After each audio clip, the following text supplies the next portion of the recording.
ব্যক্তির যে দল বড়, দল থেকে দেশ বড়। তা এখানেও যদি তোমরা কেউ ফাঁকি দাও তাহলে আমরা কাঙ্ক্ষিত রেজাল্ট পাবো না।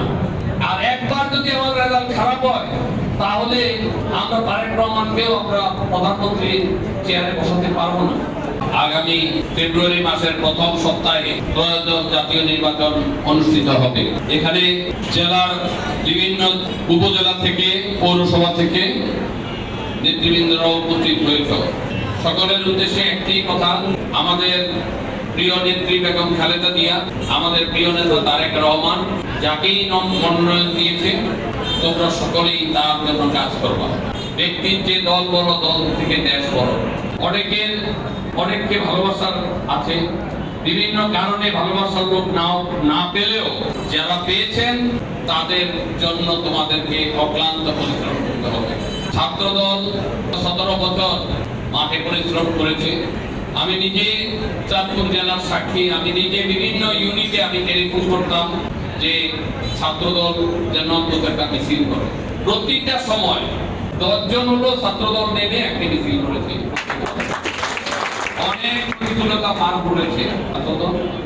আগামী দিনে ছাত্রদলের সোনালী ভবিষ্যৎ তোমাদের চাকরি দিচ্ছি তার মানে এই না যে লেখাপড়া না করে পরীক্ষা না দিয়ে চাকরি দিচ্ছি।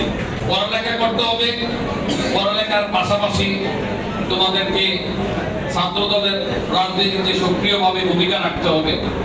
এখন নির্বাচনের সময়, এই নির্বাচনের সময় যে যারা বিভিন্ন টিমে বিভক্ত হয়ে ছাত্রদলের হয়ে মা বোনদের কাছে ভোট চাইতে যাচ্ছ কিনা?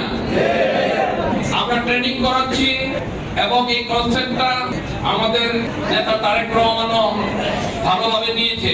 সুতরাং কেউ কোনো কাজে ফাঁকি দিবা না। পড়ালেখা করলে ফাঁকি দিলে কি হয়? রেজাল্ট খারাপ হয়। একই অবস্থা এখানেও যদি তোমরা কেউ ফাঁকি দাও তাহলে আমরা কাঙ্ক্ষিত রেজাল্ট পাবো না। আর একবার যদি আমাদের রেজাল্ট খারাপ হয় তাহলে আমরা তারেক রহমানকেও আমরা প্রধানমন্ত্রী চেয়ারে বসাতে পারবো না। সুতরাং সবাইকে ধৈর্যের সাথে সুন্দরভাবে মানুষের সাথে কথা বলতে হবে। কারোর সাথে কোন রকমের বাদানুবাদ করা যাবে না। ছাত্রদল হবে আগামী দিনের রাষ্ট্র পরিচালনার একটি পার্ট।